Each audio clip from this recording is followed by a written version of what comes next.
Welcome back to another episode of the New England Endurance Podcast, where we explore the grit, community, and passion behind the greatest endurance region in the country.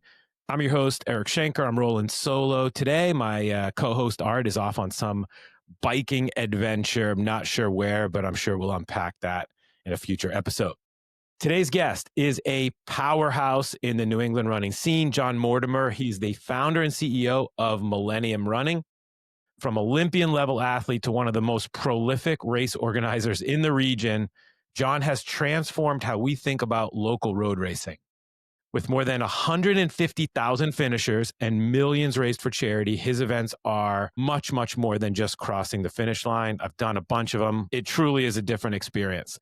I'm excited to dig into John's journey, the business of racing, the community impact, and maybe even what makes a great race t-shirt, which I know a little bit about. And yes, at the end, we'll do one of the favorite segments, a little rapid fire coming up because John's energy deserves nothing less. Let's not forget that Millennium Running is proudly based in the 603, and we have made no secret that both Art and I grew up in the Granite State, and we are very, very biased towards our favorite New England state. Beyond all of that, Millennium is also home to one of New England's best running specialty stores, which has become an incredible hub for community, gear, and year-round motivation in Southern New Hampshire. John, welcome to the New England Endurance Podcast. What an introduction, man. Thank you so much, Eric. I appreciate that.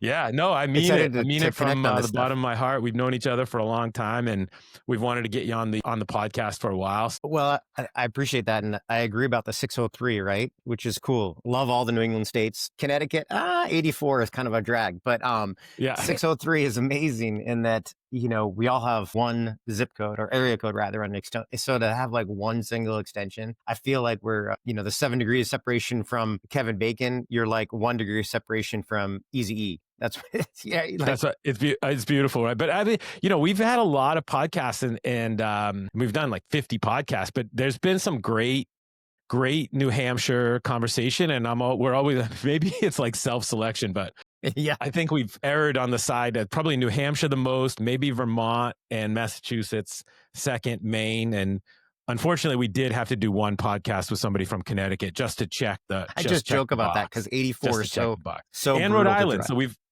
covered it all. Well, what's amazing about New Hampshire is it is a special place. As we say, selling T-shirts, you said, right? We have a couple logos, live free or die is a state slogan, but live free or run free or die. I don't know which one is better. Run free or die. I kind of like that. Yeah, I like that. We interviewed somebody the other day too, and they were talking about, this wasn't New Hampshire specific, but it was Beast Coast instead of East Coast. And I really liked that, actually. There you go. So, I like it. We do hard things, man. Live by. So let's dig in.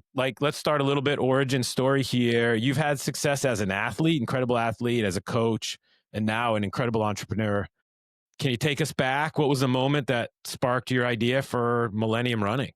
For Millennium Running, gosh, I wish I had a business degree. I wish I had a marketing degree. I wish I had business sense or an education and all that stuff, but I don't. I think I just instinctual went on opportunities and followed my heart and my passion. And in reality, that was running. So I started running as a young kid, 5th, 6th grade, middle school, high school, was fortunate enough as a competitor to get a scholarship to college, ran collegiately at Michigan, and then ultimately made 2 U.S. teams, ran professionally.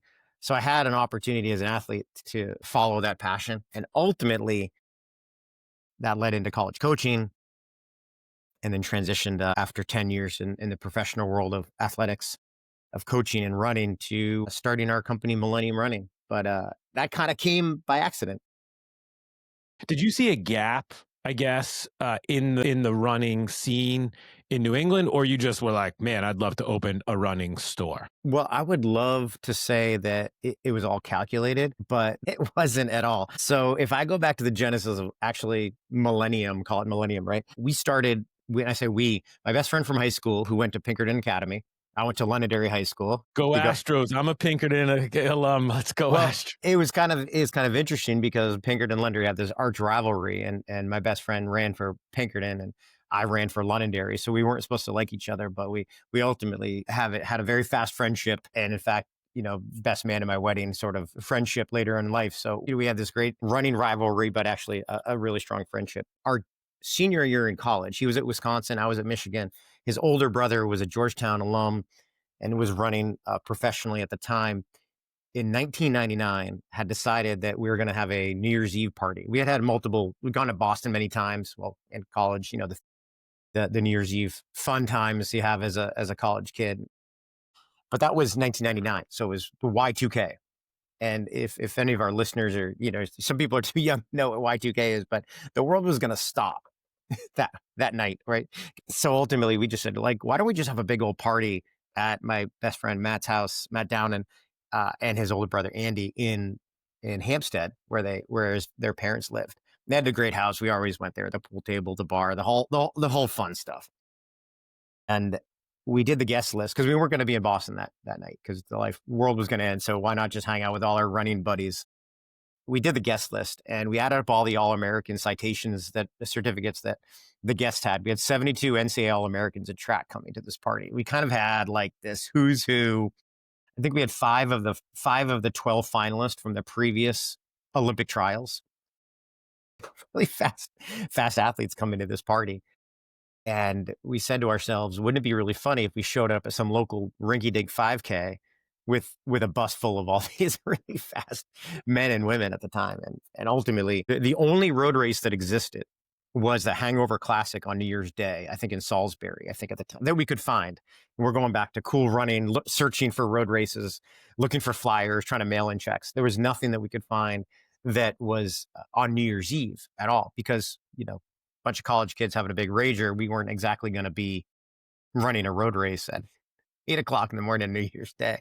So we decided how hard could it be to start our own road race? So that was the genesis. So we'll go back one quick set. We're like, let's do a 5K. And we had all these milers, all these guys that were, all sub-4. We had found out there had never been a sub-4-minute mile ever run in the state of New Hampshire. We had all these guys that had already done it. So we found so why do a 5K? Let's just do a 1 mile.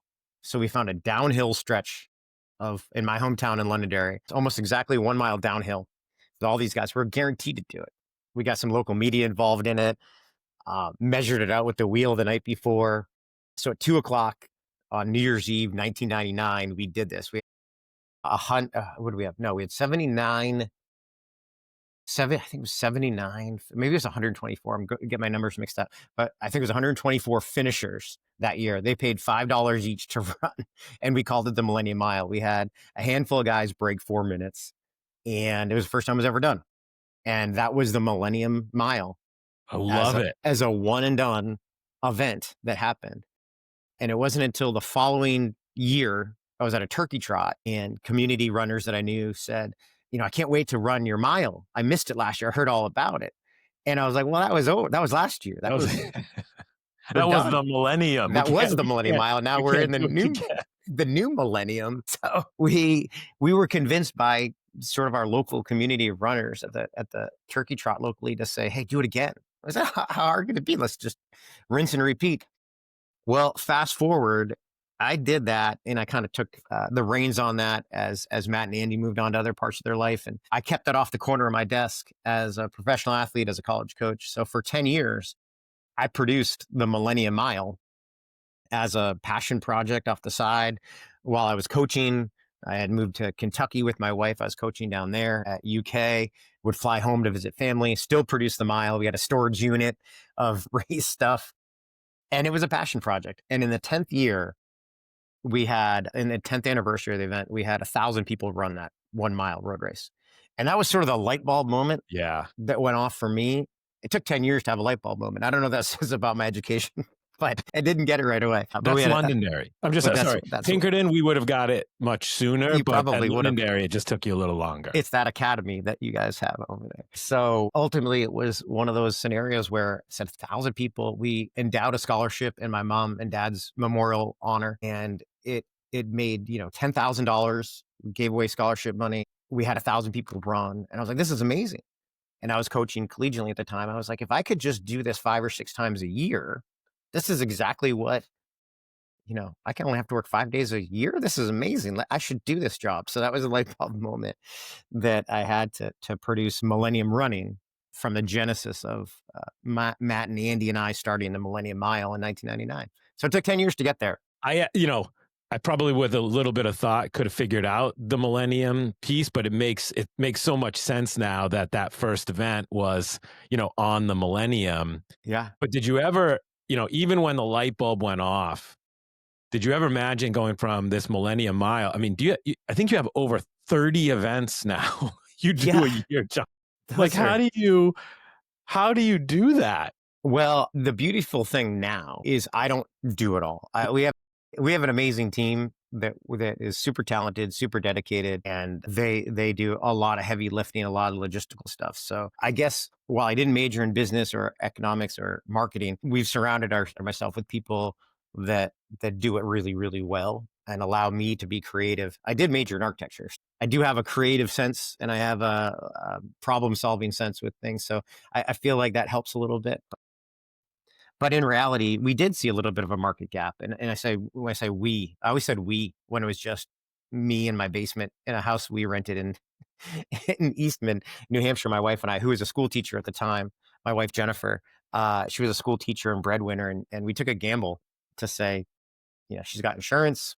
I'm going to give this a shot. But I did have an instinct that the largest race in New Hampshire at the time still is what is considered the corporate challenge. It was called the Cigna Elliott Corporate 5K, and ultimately that had 4 or 5, almost 6,000 people. The next biggest race in the southern New Hampshire area had about 500.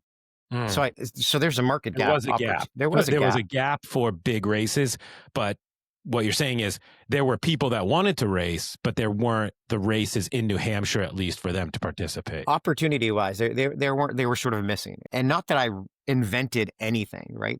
You have a lot of inspiration. There's a lot of great events out there, so you kind of pick and choose from some of those things. What are those things that work? What don't? And I had a lot of beliefs in how we should produce events and run events, but there were some themes like we did a Santa Claus race. I didn't invent a Santa shuffle. There's Santa shuffles in other parts of the country. I didn't invent, Irish road races. Running and beer and St. Patrick's Day seemed to go pretty well. There just wasn't one in Manchester, New Hampshire, Southern New Hampshire at the time. So I kind of put together some ideas, and in 2011, on top of the Millennium Mile, I created 5 new road races. So we had 6 road races in 2011 as when I say my first year working out of my basement, trying to cobble this thing together. And it was a cool scenario where, my ideas came out and worked with the cities or the towns, got permits. We hired a timing company. We hired, infrastructure guys to do barricades and finish line trussing, PA equipment. And as each race kind of unfolded, we got better and better at it, had these ideas about it. And then ultimately there was one of the events that we couldn't get a timer for. We had hired just about all the timers in New England. And I said, well, how hard could it be to time this? So we bought timing equipment. It sounds like all your ideas start with, how hard could it be to blank, right? It feels like you've said that, starting races and now starting timing companies. So they all seem to say, well, how hard could it be to, How hard could it be? Yeah. And I love that. I love that. So let's talk about this. You kind of mentioned, you sort of hinted at some of those races. Can you talk about one of those kind of cool, fun events, whether it's Santa Run or something like just give people a sense of a classic Millennium race? Well, we put it, when I created the business as a business, listened to a whole bunch of stuff, read some stuff, and you're like, okay, we need a mission statement. How do we do this? And one was create first class events. And I had the opportunity to run all over the world. I'd run in Europe, run in all the major national championships, Olympic trials, worlds. And one thing that I know about is producing a first class event. So that was, if we produce a first class event for your local 5K, you're gonna get people to come back. That was my number one thing. So the one thing we needed was, not just a line on the pavement that says, here's a start line on a person with a megaphone. We want to provide excitement, opportunity, grandeur of if this is your first 5K, I want this to feel like it's the Boston Marathon to you. And that was the genesis of how I kind of created it. So getting really good sound equipment there, having a really good arch or start line, truss line, all the barricades that line it with the feather flags, making it feel like you're at something special. And that was the genesis of that. So in reality, things like the Santa Claus Shuffle or the Santa Shuffle, those themed family friendly events that might have a family running together or someone doing their first 5K, it's this gateway drug to the sport. And that's the kind of way I looked at the Millennium Mile, the Santa Claus Shuffle, the Shamrock Shuffle. These are getting people that aren't runners to try running, to try. You can walk a mile. You can walk 2 miles in the Shamrock Shuffle. You can do a 5K. If you can do those things, you're now healthier. So that, first class events was our first part of our mission statement. And then the second part is advocating fitness and wellness to the masses. How many people can we get to do this and be healthy? So that's where the family friendly, low bar to entry comes in. It's not the Boston Marathon or a marathon, which is overwhelming that people automatically say, I can't do that.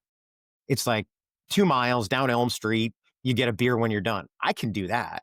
In your kind of local community too, right? Like staying in, like for a lot of your races, like staying in New Hampshire, which I do think there's even a comfort level. Yeah. Perhaps that creates. Again, going back to that 603, we're all 1 degree separation from each other on that. And I do think there was the market gap in the Southern New Hampshire area looking for that. We partnered with, in both those shuffle races, we partnered with a community parade right beforehand. So there was an Irish parade that was afterwards. So we were in the race and then the Irish parade happened. There was a Christmas parade. So we did the Santa Claus race that then followed by the Christmas parade. And in reality, that just creates good community and downtown. Absolutely. And it's fun, but it did allow us to sort of grow within our sphere. And as you start to dive in data, and I got into data and all this stuff we can maybe get to, I probably won't have enough time, but people from us, they're not traveling across the country to do a 1 mile or a 2 mile or a 5K. They're just not. So you have this community of 30, 40, maybe 50 miles radius that we created brand affinity for. And it was sort of an interesting and funny scenario. When I started doing this myself, I had a different website for every event. We had a different Facebook page when Facebook was the only social media. We had a different Facebook page for each event. And I was constantly updating websites and changing domains. And it was after the first year of doing 6 different websites, 6 different races, that we put it under. How hard could it be to do one? How hard could it be to do one? So we put it all under one brand, under Millennium Running as a brand. All the events fall under that. So that was sort of the genesis of this first year, 6 events, and then started timing and hired a young gentleman who's been with us since then, going on 14 years now, Mike Peabody. He was my director of timing. I hired him right out of college. Now our chief operating officer. And that's great. So when did the store start? So for everybody listening, there's the Millennium Running events, but there's also an incredible, what we call specialty running store in Bedford, New Hampshire. When did the idea for the store come about? How hard could it be? How hard could it be to have a store? Well, I do know that, when we floated the idea to friends of doing, a brick and mortar retail store, they're like, "Are you crazy? No one, everybody buys online. They ship it to you, Zappos and, Roadrunners. Like, why would you ever open up a retail store?" Well, the true reason why we need to do that. So we started to grow our business. We hired a couple employees as we started to do more events, 6 events to 11 to 12 to 15 events, and started timing events on the side, 40 events that we're timing. We were starting to kind of generate a little bit of overwhelming scenario because we were all working remotely. And I had a house in New London, New Hampshire with my wife who was teaching at the time still. And we had a 1-car garage. And when, 2,000 Santa suits get delivered to your house and it snows and you have no place for your wife when she gets home to park her car, that's a little bit unnerving. So we ultimately had to sort of expand and get office space for our employees and our team. We needed storage space. We now had a couple of vehicles, parking trucks and trailers, and our driveway was not the thing to do. So we ultimately expanded it and got office space. But then we're starting to outgrow that office space. We actually were at a local sports complex, and they had like abandoned bathrooms that they weren't using anymore, locker rooms. We were storing Santa suits in an old men's bathroom. It was like, what are we doing here? So, these growing pains of starting a small business. And ultimately I set why don't we do a retail store? And then ultimately the goal of the retail store is to have a 365-day, or actually won't be like 360 days, but 360-day storefront to our business that can ultimately offset cost of our office space and our warehousing and all that sort of stuff. So that was the idea of it. And I did write a business plan. I had really good friends that owned a retail Ann Arbor running company in Michigan, and they shared a lot of insights into how they ran their business, and I learned a lot from them.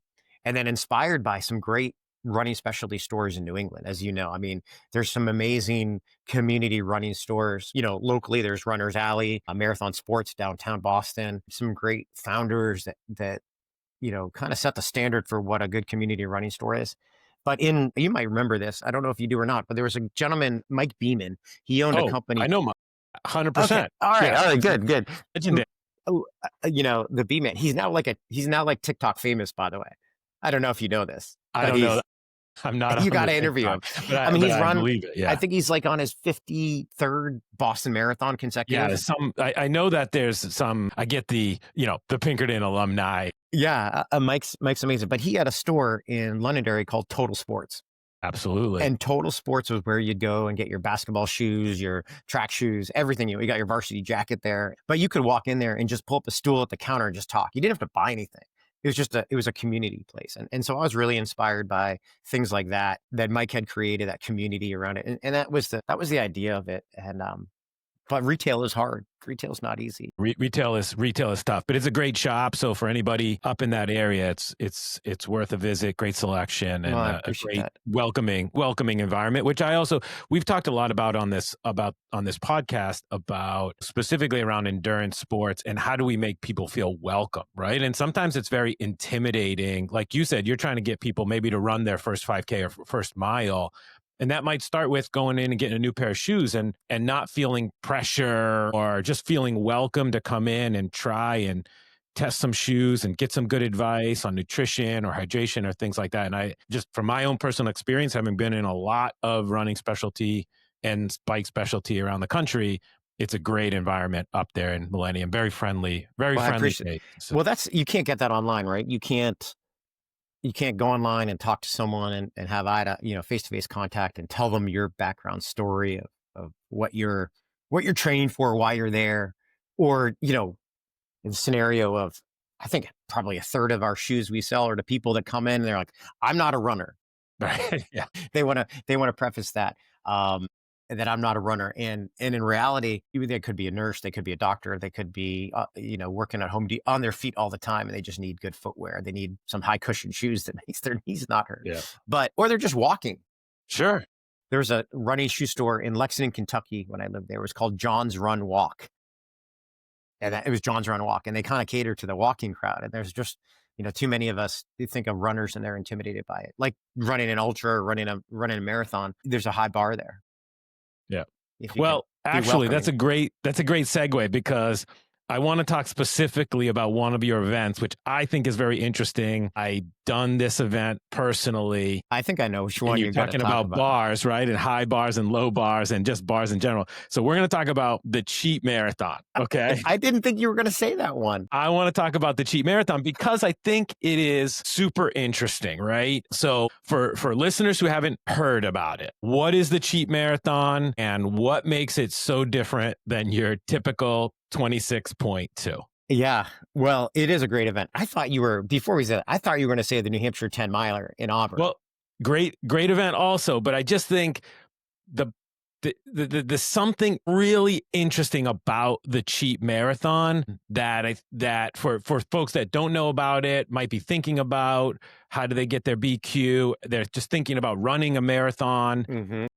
For the first time. Like, there's something about that event which is super compelling and super interesting, and I just don't know that everybody knows about it. So that's why I kind of wanted to unpack it a little bit. Yeah, well, it's actually a very cool story on that one because, we could talk about a bunch of things, but I can't take credit for inventing the cheap marathon. How hard could it be? How hard could it be? In our business, as our business of Millennium Running and producing events evolved, we created a lot of events from scratch. Vast majority of events we created as an idea. But then we got to the point where opportunities came up to acquire existing events from other people. So a gentleman who became a friend of mine, Eli Balin, who lives in Newburyport, Massachusetts, actually created the cheap marathon back, I don't know, 16, 17. And it was in Salisbury, Massachusetts, at the Salisbury State Reservation. I don't know if you know where that is so much. It's on the beach, but basically a closed course that would wander through their parking lots multiple laps. And he did it for 2 consecutive years. And he dubbed it the cheap marathon because it was inexpensive to produce, for one, right? You needed one police officer at the head of the road. That's it. And you didn't get anything. You just got a chance to run. It was, at the time, I think it was provided water stops. And then ultimately you bring your own nutrition. They did time it, but it was just a start line and finish line, no splits, no bells and whistles. In fact, the ribbon you get is, I ran 26.2 miles and all I got was a lousy ribbon. But for those, again, we don't have an example of it. I could go find mine. This is the ribbon that you got in elementary school. Like field day. Yeah. Right? Like this is not, the big blue ribbon. This is literally that elementary school or middle school ribbon that you got that has, the bobby pin, the safety pin on the back of it. It is so classic that I absolutely love it. I cherish it. We produce a lot of events now, and Sarah Sheldon is our creative director, and she does a phenomenal job in designing our medals. And they're super intricate. They're very cool. And they're huge. Some of them are huge. Spinners and translucents and textures are very cool. This one is the opposite of that, right? It's like tongue in cheek. And so we kept that from Eli's genesis. So we've kept that. But we had acquired the cheap marathon in 2019. And we were due to produce it in 2020 for the first time in Salisbury, Massachusetts. And of course, what happened in 2020?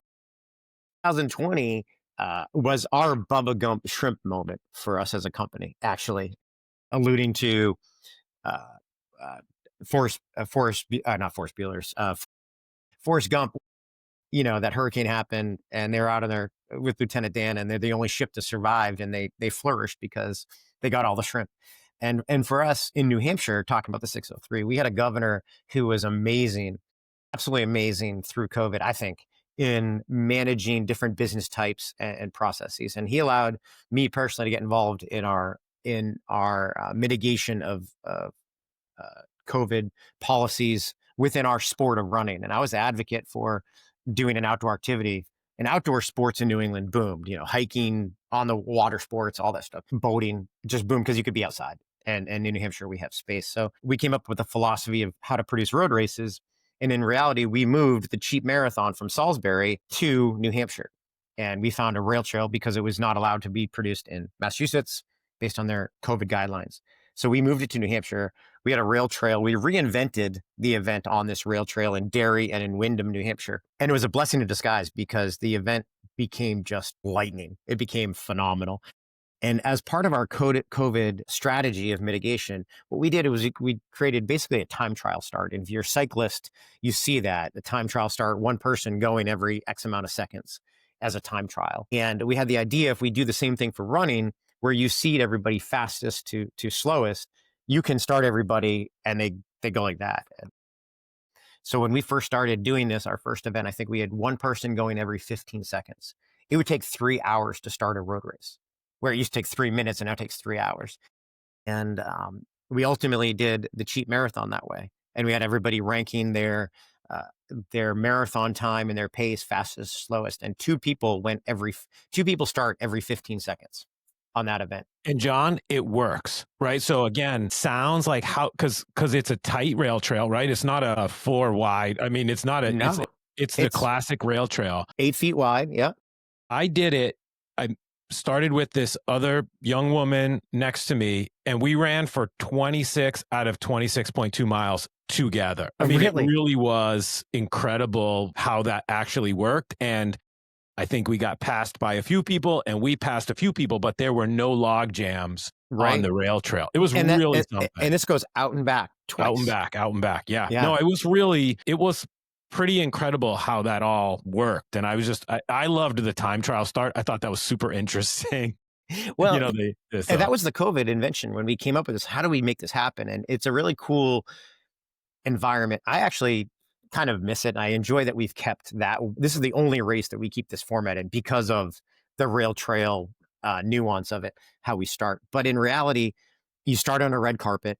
Your name is up in lights on an LED It's board. awesome.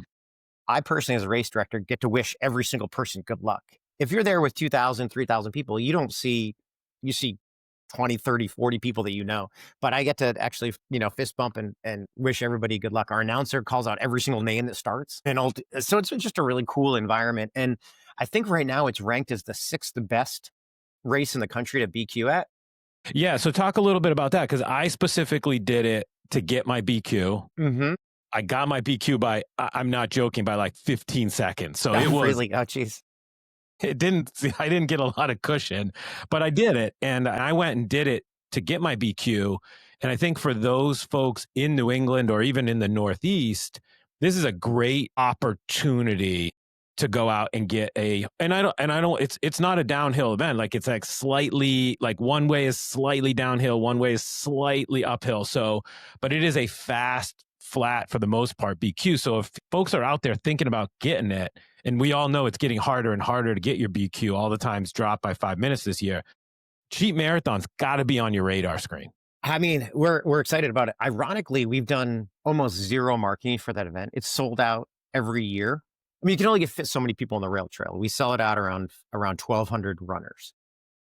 And it's sold out. We're way ahead of marketing of it this year. And part of that is because, we say cheap, right? It's $26.21 to register when you register early. So we have a price tier. It keeps going up, but the early bird gets a worm on this one. So in reality, it kind of feeds itself at $26 to register, and then it goes, I think $35 and then $45. So it goes up like $10 every tier. Ultimately, if you wait till the last minute, you might be paying $95 to do it, but you still get a ribbon no matter what. You still get a fancy ribbon. Yeah. So I just wanted to put that one out there because I thought it was super interesting. And again, there's such a high demand. And I think people have got to try a couple times nowadays to get that BQ because the times are so fast. Well, it's interesting. The the CEO of the BAA, Jack Fleming, came and ran it this year. It's about a week before Boston, and he came up and ran and got his own BQ, actually. Ran, I think, 3:16 or 3:17 on the course, and he loved it. So you're talking about, it's bringing people from all over to run a fast race. But the cool thing about that time trial start, as you mentioned, running with that young lady, is that you don't have to worry about navigating a crowd.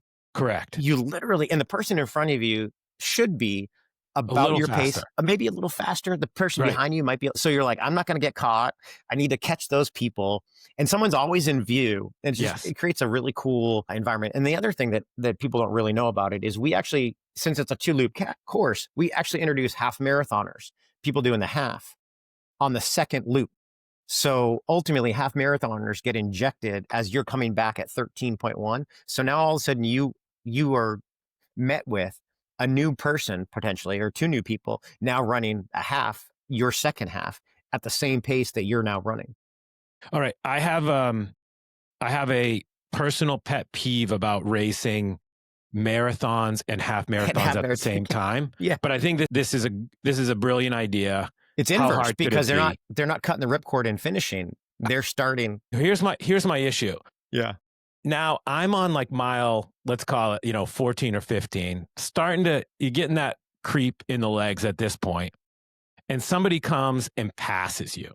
Okay. The bib for that should be on the back so that I can say, it's okay, I'm getting passed by somebody only doing the half marathon. This is like a triathlete having the name on, or having the age on the back of the calf, right? Because I have that in my head, right? When I'm getting passed, I'm like, well, I hope they're in the half marathon just to make myself feel a little bit better. So anyway, that's my own personal idea. I'm going to bring that to my team. I just wrote that down. And I'm revealing a lot because I'm usually getting passed, right? And then I have a tough time, and you have the mind games. So anyway, we can move on from me getting weak.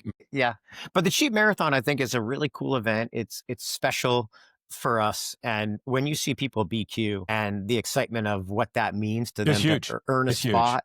Yeah. And that's where, you got the BQ bell, you got the photo ops afterwards. There's a sense of accomplishment that you see in that event that you're not necessarily seeing at other events. It's very cool. It's a It's a fun one great for us. event. I wanted to highlight it for sure. But as part of, and I don't know specifically if cheap is one of those, but I mean, John, talk a little bit about just charity, right? You guys have raised literally millions of dollars for charity. Can you talk a little bit about the how and the why and what it goes towards a little bit, just so For sure. people Well, understand? yeah, thanks for saying that, because that's the third part of our mission statement, right? Was, advocating, well, first class events, producing first class events. You got to do that first. Advocating fitness and wellness to as many people as we can, and then ultimately giving back to our community.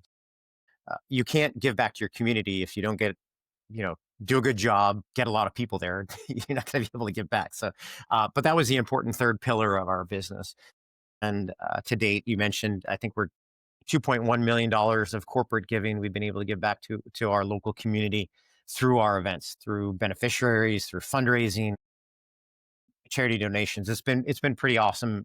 Those milestones for us as a small family business with, less than 10 employees is a really fun, I say not fun, a meaningful thing for us to hang our hat on, to say we've given over $2 million to local charities. And that's what I'm excited about that. And we got to $1 million in the middle of COVID. We got to $2 million faster than we got to $1 million. And we'll get to $3 million sooner than we got to $2 million. So we're excited about continuing to give back to that. In an annual year, we have about 100 different charity beneficiaries through the collective of all of our events. Some of them are earning really important dollars for fundraisers at their local school, all the way to, raising tens of thousands of dollars for cancer charities. So we've been able to reach the gamut, and local. We try to stay hyper local with every event. So if we're doing an event in Wyndham or Darien, like the Cheap Marathon, we're involving the Pinkerton Astros track team. They're our charity partner on one of the aid stations, and they're raising money. And that money that they raise, that we're donating to them to help for their volunteerism, is going directly to get. And I know for a fact this one, there's a kid that just set the state record in the javelin from Pinkerton, and he just started doing javelin. They needed a javelin, and they were able to buy that through that slush fund, through their boosters club, which we donated to. And the parent actually came up to me and said, "Thank you so much. That made all the difference for my son, and now he's going to college to throw." And it wouldn't have happened necessarily. So it's super rewarding when you get those small wins, but then you're also funding tens of thousands of dollars to, big charities like, MPAL, that are helping kids in the city of Manchester with healthy outcomes. It's great. No, I think it's just another great aspect, I think, of the whole Millennium ecosystem that is important for folks to know. John, you see so much of the running world, from the retail store to the events. What's something in the running space, and that's a pretty open-ended, so you can choose where, like, what kind of excites you that you're seeing out there that's happening in the running space, and at the same time, any concerns or things that might concern you that you're seeing in the running space? You I'm know, I'm concerned by super shoes being worn to the mall, right? Like that concerns me, but that's another story. well, I think much like you getting passed by people in a half marathon and you're in a marathon, I feel like when you're doing super shoes, the thing that I see is these times are out of the window from the elite level. They're just completely gone. What used to be a fast time in high school, or used to be a fast time in college or professionally, there's now 100 people that can run that fast time. And it's pretty crazy to see what super shoes had done to world records and state records, et cetera, et cetera. BQ times. I mean, you just mentioned 5 minutes on your BQ drop. And that's largely to do with, I don't think everybody in the world is getting that much faster physiologically, although, they're working on a lot of that stuff. It's a lot of super shoes. It's, you're getting 4% faster on stuff. So that adds up over the course. So that I share that concern with you. And it makes me feel bad about my former self. It's like being an age graded athlete. You say, okay, I just ran a 5K at 17 minutes. Well, I used to run it in under 14 minutes. So, like, what does my 17-minute 5K now equate to? I think we need a a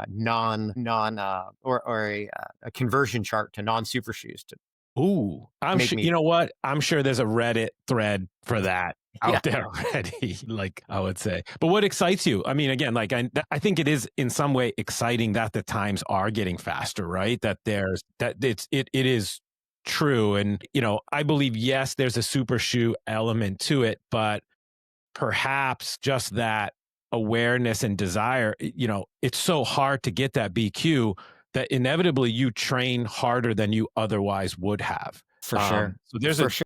I do think there's a huge component of that, of why people are getting faster. Yeah, I think it's amazing. I think it's inspiring to see people I mean, the Boston Marathon has done such a good job of creating such a high bar that everybody wants to get into that event. And that trickle down economic effect and an inspiration effect to all these events across the country, across the world, to say, I'm a BQ event, you can BQ here, is pretty amazing. And it inspires people to run. And we see that even the Boston Marathon that weekend, those 25,000 people that run it. By the way, more people run the cheap marathon that are from New Hampshire in the cheap marathon than run the Boston Marathon that weekend. So it's hard. I guess the point is it's hard to get into the Boston Marathon. Yeah. But we see an influx of registrations because people are inspired by the TV coverage, by their friends and family, coworkers doing hard things. And they're like, I could do that too. So I'm most excited and inspired that I don't think our community in general, the world, right, is going to care less about their health. If anything, we're caring, I mean, in terms of, we care more about what we eat. We care more about, our physical fitness. We want to live longer. So my bet on this is that, we're going to keep inspiring people to be the best version of themselves. And that's what I think the super shoes do, the great clothing does, great products that you can wear to help you get to be that best version of yourself. And I'm most excited about that because there's 2% of the population runs a 5K or 1% runs a 5K. That means there's 98 or 99% of the population that can be. That's incredible. It's an incredible way to think about it, John. Try to better themselves, right? I love it. Yeah. So, how hard can it be? What's your next big idea? What's the next, how hard can it be that you're dreaming up for Millennium? Goodness gracious. That's the problem in the seat I now sit in, right? We have a great team behind me in our marketing and creative, operational, timing. They all do a phenomenal job. And I'm sometimes coming up with ideas. And it's sort of like the eagle that lands in its nest and flaps its wings and the feathers go all over the place. And it's like, what is going on here? This idea, you don't know what this just means to me. So I have so many ideas about how our company can have more impact and ultimately grow. We've been lucky in the last couple of years. And I mentioned acquiring the cheap marathon. We've acquired a number of events from race operators that either needed to retire or wanted to retire, or for one reason or other, their event was struggling. And we can offer, a more efficient, better opportunity for them, or a nonprofit that just couldn't handle it anymore. They were kind of coming to the end of their rope. And I think I'm really excited about those opportunities that are going to come up. And I think we're going to continue to look at one of those. Just a couple of years ago, have done it 3 times, but is Boston's Run to Remember. It's an event in downtown Boston that we acquired 3 years ago. The race director retired on the backside of COVID, and they needed someone to take the reins on this great event. And we were able to work out the economics on it for us to operate and own the event. And it's been, having 7,000 people running through downtown Boston is huge. It really is an amazing, meaningful event for us, for the participants over Memorial Day weekend. So as those opportunities like that come out of the woodwork over the course of time, I'm really excited for the challenge of becoming even a bigger regional event company here in New England to produce more and more events and have more impact. Love it. Well, I can't wait to see what the next race is going to be. All right, we're going to do a little rapid fire. We've done this from time to time. It's pretty fun. There's no wrong answers, or there might be wrong answer, but I don't think you'll. I got to get in the right headspace for this. All right. All right, you ready? All right. Favorite New England race that's not one of yours? Well, Boston Marathon. That's easy. Okay, good one. Pre-race breakfast. Peanut butter and banana. Peanut butter banana. Okay. Better race vibe. Early morning fog or golden hour sunset? Well, golden hours. I love evening races are by far my favorite. Okay. Best post-race New England inspired treat. I mean, it's a New England IPA, no matter what. So now this is your race organizer hat. What's the first thing you do after race day? Oh, the first thing I do after race day, or after the race is over? Or that evening, I actually go in the doldrums of social media scrolls, and it's a bad thing. What I should be doing is putting my phone down and spending more time with my family. But I find myself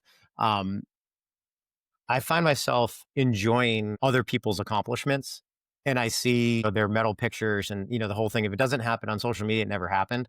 So I think we provide a lot of tools for our customers and our runners to share their experience.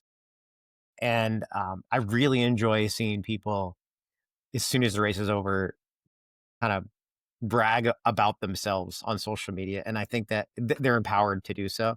And I love that we get to make people feel good. I love it. Well, I'm going to leave it at that because I have some more questions, but boy, that's an eloquent answer. So I don't think we could outdo it. So, Oh man. Well, what's your favorite thing about doing this podcast?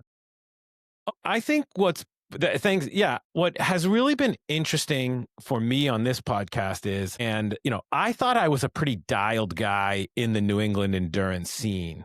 And through this podcast, I have learned a ton about the New England endurance scene. I've learned about new races. I've learned about new events. I've learned about new sports.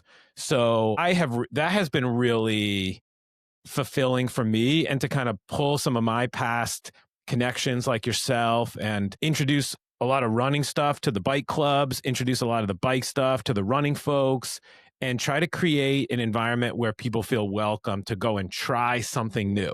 So that's been one of our objectives, is to always celebrate the community and not just the elite stuff. But hey, if you wanted to go do your first bike ride with a group, oh yeah, these guys do that on Wednesday nights, you should come and feel welcome. Or just trying to create or highlight to me what I believe is the best endurance region, of the world. And that's kind of the final question. So I'm going to ask you, this is the final question, John. Okay. And we ask this of all of our guests, and that is, tell us why you agree that New England is the greatest endurance region in the United States, if not the world.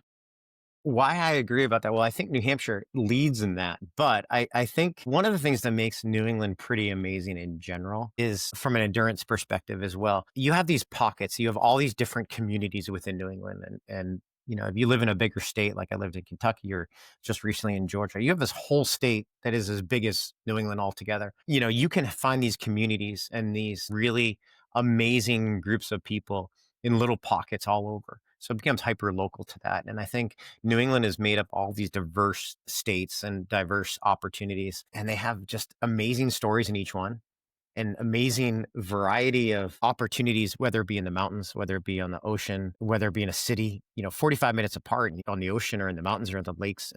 And I think that's the coolest part about these unique experiences for these athletes. And it makes New England pretty special. The people and the geography is amazing. Yeah, great answer. I totally agree. John, thank you so much for sharing all these incredible nuggets about Millennium Running and the events and the behind the scenes look on the races, on the community.